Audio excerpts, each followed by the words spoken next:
All right, what's going on, everyone? So in today's video, I'm going to be going over the 5 basic skills that you need to be able to shoot 74 on average. If you're new to the channel and want to learn more about developing to play college golf, maybe you're a junior golfer or you're the parent of a junior golfer, go ahead and subscribe to the channel. I come out with videos like this every single week. But today, we're going to be going over the 5 basic skills that you need in order to have a scoring average of 74 or better. The reason for that is you'll hear me talk about how, on average, in order to play Division I golf, you need to have a scoring average somewhere between 72 and 74 in order to be ranked high enough, ranked well enough to be able to reliably get recruited to a Division I program. Are there exceptions to that? Absolutely. But I want to give you guys kind of the basics here. And I want to kind of help you guys understand what it actually takes to do that. Because a lot of the times when I talk to kids, when I talk to parents, they think that they need to do a bunch of stuff that they don't really need to do. And oftentimes they kind of get down these rabbit holes where they think they need to be a whole lot better than they really need to be. And so in this video, I'm going to go through those 5 major skills. But before I do that, I just want to kind of caution here. The first step to all of this is having the humility to understand that you're probably not as good as you think that you are. And so don't take that as a negative. Don't take that as something to feel down about yourself. You just want to go out and see, like, okay, knowing these 5 things, how can I measure myself on this? How can I see, like, where am I at? And then that's going to give you a really clear perspective of what you need to do in your practice. And then I'll go over a little bit on how you can actually track these numbers in your practice, in your practice rounds, and also in your tournaments. So you have a really clear picture when you go to the driving range after you've had a round of golf, or in between rounds of golf. You can really say, where do I need to put my focus? What's the 1 or 2 things that I really need to focus on in order to fix these particular issues? So hopefully, that kind of makes sense. So first things first, at the end of the day, less is more. So when you're going to hear me talk about these things, a lot of these things are going to sound really basic because they kind of are. And, a lot of the times we see, the popular stuff is the stuff that maybe a PGA Tour player is working on. But the reality is, if you're shooting 80 or 77 or 85, the things that you need to work on are not the things that a PGA Tour player needs to work on. The things that are going to help you score significantly better, a PGA Tour player already does extremely well, and they can't really improve a whole lot more than they're already at. So it's just important to keep that in mind. We want to try and do less so that we can have more focus on the things we are doing. We'll have more clarity. When we're measuring, we're going to be able to see that we're improving. We're going to have a lot more confidence around that. So first things first, I've had you guys hold on long enough. First one is we need to be able to hit a tee shot in play. We need to have a predictable ball flight off the tee. And we need to be able to hit at a reasonable distance. Those are kind of like the main things, but it all kind of comes down into you need to be able to hit a solid tee shot. And so you need to be able to do that with every club in the back, or at least your kind of driver 3 wood, 2 iron, 5 wood, whatever the case may be. You need to be able to hit those clubs really well. The reason for that is we're going to hit a ton of tee shots. And if you're wayward off the tee, 1, 2, 3, 4 times a hole or around, a hole would be really bad. But if you're struggling like that per round, well, we have to consider, like, okay, so we've not hit a good tee shot. And we're going to define not a good tee shot as we don't have an opportunity to hit the green regulation. We've either hit it in the trees, we've hit it out of bounds, we've hit it in a hazard. One of those things is happening. Or we simply can't hit it far enough to have a real shot at hitting the green regulation. So there's just kind of 2 different sides of this, but it all stems from the main thing of we need to have this tee shot down pretty well. If we're hitting a draw, then assuming we're right-handed, we need to be able to aim down the right side of the fairway, or even down the right rough, or even down the right out of hazard, and know the ball is going to curve back. And the flip side would be true if you're hitting a fade, right? We need to be able to aim down the left side, make a good swing, and know that if we hit it reasonably solid, it's going to be somewhere in play. And so that's the first major skill that you want to have in your bag. And if you don't have that skill, that's fine. If you're like, if you're watching this video and you're just like, man, I can't hit a driver in play. Okay, that's totally cool. These other skills you're going to want to evaluate yourself on as well, because what you might find is maybe my tee shot's bad, but every one of these other skills is actually really good. So maybe the biggest gap between me and being a couple shots better is just figuring out how to hit a tee shot. And you could do that in as few as a few practice sessions of just kind of really knuckling down and saying, okay, what shot do I want to hit? What are the characteristics that I need to have in my swing? What's my pattern? and then going from there. And if you need a little bit of help with that, that's no problem. I'll have a link in the bio where you can get a little bit more support in those kinds of things as well as practice. So second piece, hopefully this is relatively obvious, but the second one is you need to be able to hit your approach shots on the green a reasonable percentage of the time. And beyond that, you just need to have a predictable shot shape with your irons, right? So we don't want to be trying to work the ball both ways. We want to have one shot shape we're going to be able to hit really, really well. And so the way you can kind of define that is if you're hitting, again, let's just take the draw example here. We want to be able to hit, a 15-yard draw, a 10-yard draw, a 5-yard draw, and be pretty comfortable with those, drawing it more, drawing it less. But we don't want to be trying to work the ball both ways because that's going to create a lot of confusion and chaos. We also don't want to be trying to hit the ball too straight. I know that might sound a little bit odd, but more often than not, when I talk to players who are trying to hit the ball very straight, what ends up happening is they kind of have a two-way miss. Sometimes they kind of overdraw it, sometimes they overfade it. And when they kind of get psyched out, they don't really have anything they can go back to because their only option is to hit straight. Versus, I'd imagine, for most players that I talk to, if I say, hey, I want you to hit a 30-yard hook, they can pretty much do that on command. Even if they're really struggling, like they can pretty much figure out how to do that. Now it takes more and more skill to hit the ball straighter and straighter. And so there are going to be some days where you feel more comfortable hitting the ball straighter, and that's fine. But you should always be able to go back to, well, I'm not hitting it straight today. I'm not going to be as accurate. I'm not going to be as aggressive. I'm just going to be a little bit more conservative. I'm going to play a little bit more curve, and I'm just going to try and hit this somewhere on the green. And that should generally be, the approach. If you get your approach shot on the green, it's a good shot.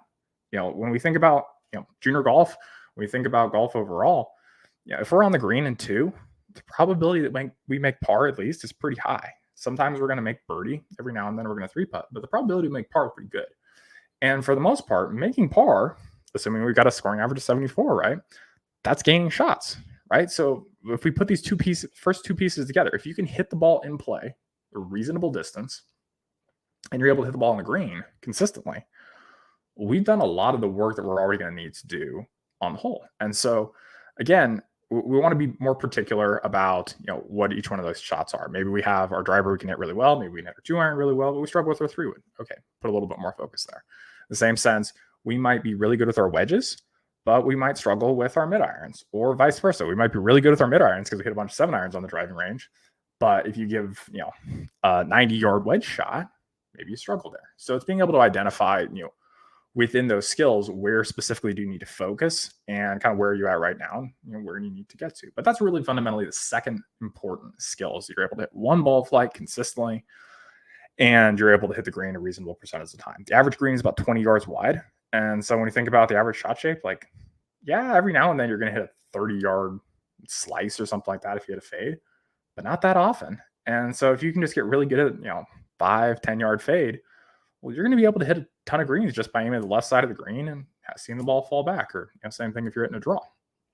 It allows you to kind of just say all right, I've got my swing, I've got my principles. If I make a good swing, it's probably going to fall some amount to the right. Makes golf a lot easier. So that's the second principle. Third big skill here is being able to hit the ball reasonably solid around the greens. We don't need to have some crazy wizard short game. We don't need to be Phil Mickelson around the greens. We don't need to hit the crazy flop shot over the bunker. But we need to be able to, and this is twofold. This is both on our approach shots, but this is also around the greens. We need to just be able to hit the ball on the green. And that might sound relatively simple, but the reality is there's going to be times where it's going to be easy for us to get up and down, right? We're going to leave it on the fringe. We're going to 2-putt from there, and it's going to be an up and down, but it's not really. And then there's going to be other times where we're going to have relatively straightforward chip shots, and we should be able to get those, on the green. And because they're relatively easy, we're probably going to be inside, 3-4 feet. And we'll talk about those in a second, but that's a pretty good shot. Now, if we miss the green and we've got a crazy bunker shot, just get it on the green. If you get on the green, 2-putt, go to the next hole. It's okay, you missed the green, you made bogey. So what? That's to be expected. That's completely normal. The place where you can hurt yourself, and this is true with all these, is when you try and do too much. You try and say, oh, I want to get this really close. I still want to make par. You leave it in the bunker, you make double. Or you blade it over the green, make triple, or end up in a bush or something stupid. And so I just can't stress this enough. It's a lot of the times I see players trying to hit all these different shots with a short game. It's you really don't need to. You need to have kind of one stock standard shot, probably a medium flight. And you just need to be able to hit those reasonably solid. And if you have good technique, you should be able to do that. So that's the third skill, right? And I also want to be clear. I'm not saying any of these are easy to do. but they're relatively simple. And you can kind of look at your game objectively and say, well, am I going around the greens and am I flubbing my chip shots? If you are, okay, cool. Now you know. And you know that that's important because if you miss the green, you should be able to say, okay, well, I'm going to make bogey at worst. And you can look back on your round and be like, well, I hit 9 greens. I missed 9 greens. Okay, well, did I make bogey every single time? Probably not. So at that point, we're already probably shooting in the 70s, even if we have a pretty mediocre short game, right? So that's kind of the way to think through, this stuff. So fourth skill that we need to have is we need to be pretty dang good at lag putting. I don't see a lot of players working on this. The best players I always see are working on this. You look at the PGA Tour, the guys who are the best putters are always working on their speed. But this is a massively important skill because if we take these kind of first principles here, we need to hit a lot of greens, right? Kind of went over that in skill number 2. Well, we're going to have a lot of 20 footers, 30 footers, 40 footers, 50 footers. That's going to be pretty standard because we're not going to hit every ball in range where we're trying to make the putt. We're going to hit a lot of 35, 40 foot putts. And if we're not comfortable from that distance, if we can't lag it up there within 10% of that, then we're really going to struggle. And so that's the next skill we really need to be successful is to be able to lag putt within 10% of our total distance. So again, if we have a 40 footer, lagging into 4 feet, that's kind of our goal. We're not going to be worried too much about making a bunch of 15 footers because, let's just say you're one of the best putters in the world. Maybe you're making 30% of those. Okay, but how many times are you hitting it to 15 feet? Probably not that often.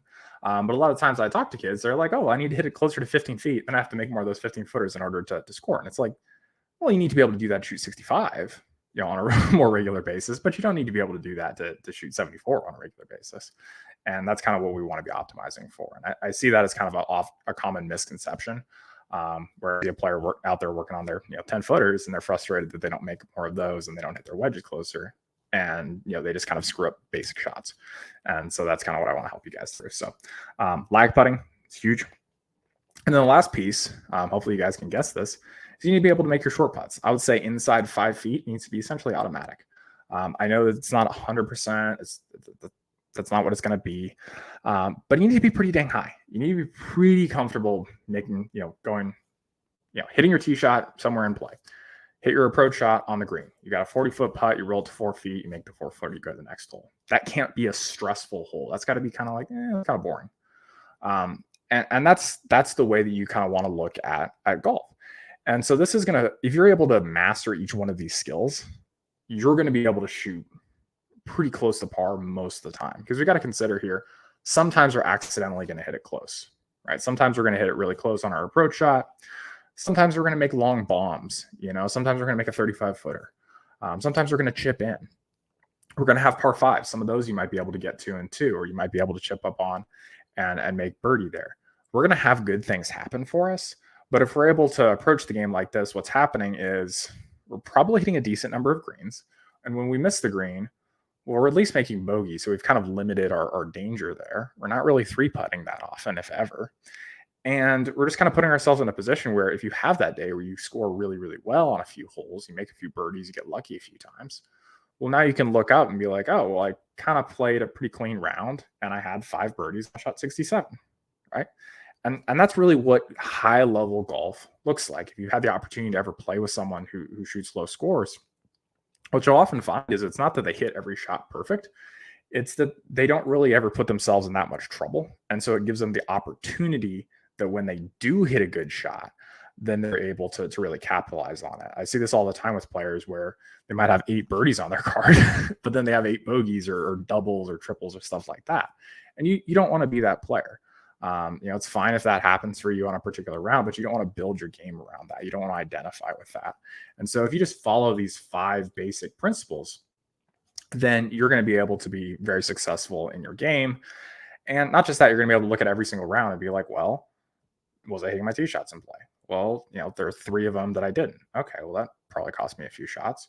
What about my approach shots? I'm really struggling from this specific distance. Okay, I better hit those next time I'm on the driving range. So I don't have to hit balls for 3 hours. I can hit balls for 30 minutes and just figure out, why am I not hitting my distance wedges well? What's the feel that I have to go to? Okay, that's going to be my feel now. Okay, let's go out on the golf course and try that. Around the greens, am I chipping solid? Okay, I am. Great. How's my lag putting? How's my short putting? If you're always getting reps in on those specific skills, you can forget the rest of it. You don't have to really worry about the 15 footers, the 10 footers, shaping it both ways, trying to do all this stuff off the tee. If you just keep it really simple, they're going to have really concise practices, and you're also just going to see a lot more consistent, improvement. And once you get to that point where you got a 74, 73 scoring average, then sure, you're not really making some of the mistakes that you might have been making earlier. And you can really kind of dial in and say, I want to hit my wedges closer. I want to make these middle distance putts, but keep the main thing first. Tackle these 5 issues and then go from there. Now, I did promise you guys that I was also going to go over how to track this stuff. So that's what I'm going to show you guys now. So these are just my statistics from a little while ago, playing some tournament golf. And you'll see the stroke gained over here. I don't really pay that much mind. It can be useful sometimes, but it doesn't really tell you, here's this skill that you're really deficient in. It just kind of says like, hey, this is bad relative to this arbitrary field, which I don't find super helpful in building out practice. So I talked about number 1, tee shot. So this app is called Circles. You look up Draw More Circles. Excellent app. Great guys. But if we go down here, this is the stuff you want to look at. Penalty rate and recovery rate. You don't need to worry about fairways hit, because if you're in the rough and you still got a line at the hole, it's still pretty much you got a line at the hole. You should be able to figure out how to get it on the green. Versus if we're in the trees, that's off the table, right? We're just pitching out. Same thing with penalty. If we hit it in the hazard, that's a problem, right? And so these are the first kind of 2 things that I would want to measure. So if I were looking at my game in tournaments, I'd want to see these numbers trending closer and closer to 0. That's pretty close to where a PGA Tour player is going to be. They're going to be at like a fraction of a percent of like balls out of bounds. And so that's something to kind of like model off of. So that's the first one you want to track. Any stats tracking app that you're using, if it's not showing you that, your penalty rate off the tee, it's not really doing you a great service, and just helping understand your game off the tee. Same thing with distance. If it's not collecting distance, it's kind of useless. All right, approach shots. Let's see if this can load reasonably. Okay, cool. So, right, they made this adjustment. So I'm just going to click into one of these just so you guys can see this. But, from 100 to 150 yards, because these are broken into buckets, how often am I hitting the ball on the green? So if this was my whole data sample, which it's not, but let's just say that it was, well, which one should I really, kind of work on here? Should I work on the 70%, 71%? I mean, these are both pretty solid. So I also want to have context for everything else. And you guys also saw at the beginning here, I'm not really losing that many strokes versus a Division I player on my approach shots. Actually, I think I'm gaining a few in this tournament sample. So this isn't really the main thing that I need to work on. And that would be kind of a cue to me as a player to say, as much as I want to get better, as much as I want to like tweak stuff in my golf swing, get even better, it's just not really worth the effort. And there's more risk than reward in that case. So again, 66% here, 61% here. Like if I were to really focus on something, it's like probably, 150 to 175 yards is the number. But again, it's like, there's not that much to adjust there. So that's your second skill, your approach shots. You want to have a pulse on kind of where that's at. The next one here is short game. And you want to kind of break these into 2 different buckets here, because under 20 yards is kind of where you should be for a lot of your misses. If you have a lot of 30, 40 yard, pitch shots, you're going to get a lot more bang for your buck to say, let me just get better at my approach play and not worry too much about that, rather than trying to get really good at 40-yard pitch shots. Because 40-yard pitch shots are kind of an awkward spot to be in. And as long as you're not hitting it fat or something really dumb, if you're just hitting it somewhere on the green, that's totally fine. And so this is the area that I would really look at, as the under 20 yards, to evaluate how solid your short game is.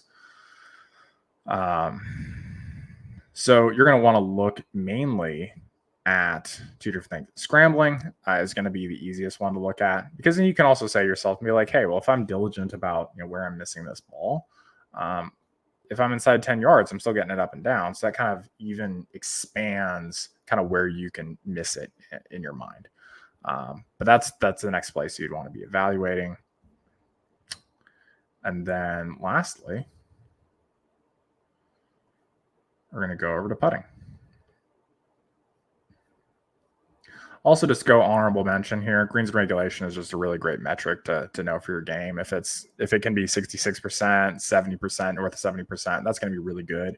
If it's under that, just know that it's going to be difficult to consistently shoot close to that kind of 74 mark. You're going to have kind of an overperforming short game. And in general, you're just going to get a lot more yield for solving the ball striking problems that are going to help you get to that higher greens and regulation. But yeah, putting's the last one. You can kind of see for this tournament sample, my short putting was not very good. So I'll show you guys that. And that's really the thing to understand with this is like, I can look at this data set and say, okay, well, my tee shots needed to be a little bit tighter. My short game was pretty sharp. My approach play was really good. And my short putting was not so good. So, 66% from 2 feet. I mean, this is terrible. And so like, this is kind of, and this was for me, red flag here. Okay, we need to look at what we're doing putting here. We need to do something differently because this doesn't work, right? And so that's the time to say, let's put a different putter in the bag. Let's change the grip. Let's look at how our setup is. Let's go through all those checkpoints to say, like, what do we need to do to be able to perform better here? And then I'll show you guys the lag putting last.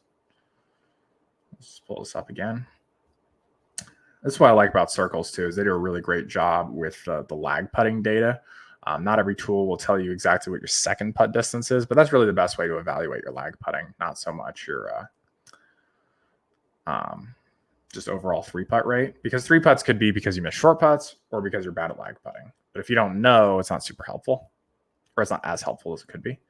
So for me, when I look at this, I'm like, okay, for over 50 feet, my average proximity was inside 10%. Amazing. Same thing for 45 to 50 feet. Wonderful. Same thing for 40 to 45 feet. Roughly same thing for 35 to 40 feet. Roughly same, really good from 30 to 35 feet. 25 to 30 feet, really good. And then 20 to 25, really good. So you can kind of see here that, yes, I have this high 3-putt rate, but it's not because my lag putting is actually really, really good. In this data set, it was actually just my short putting. And so, like I said, kind of at the beginning of this, if you have these 5 skills, if you understand them, then it's very easy to plot out what should you be doing in practice, and then how should you be measuring those things as you go through time, right? If you go have a lesson with your coach, you can say, well, here's the main things that are really important that we get solved. And, then we're able to be a lot more efficient with that time. And so I just can't stress enough how important it is. If you can stay focused on the right stuff, you're going to improve so much faster than if you're always trying to change stuff and improve stuff, because you can often go down kind of problematic rabbit holes. You can say, well, this looks better on camera, but it doesn't perform as well, right? So it's always important to let the performance guide where you need to change stuff, and then use, the camera or whatever to give you insight into, okay, I think this is going to perform better because it looks better. And then you're going to be able to go out and test and validate that hypothesis. That's the way you want to be going through your game. So hopefully this is helpful for you guys. Anyone who wants to take a little bit more of a data-driven approach to things, if you want help for your junior golfer, kind of organizing this type of practice, and then also all the other stuff that goes into this, picking the right tournaments, so on and so forth, and understanding how to solve these problems in a really effective and efficient way and staying focused. I've got some links below. You can learn a little bit more about kind of my approach to this stuff and go a little bit more in detail with that. But hopefully this video was helpful. If it was, please leave it a like. It helps push it out to more people. And again, if you're new to the channel, please subscribe. Still pretty new here, so every subscriber is very much appreciated. So thanks so much, guys, and I'll see you in the next one.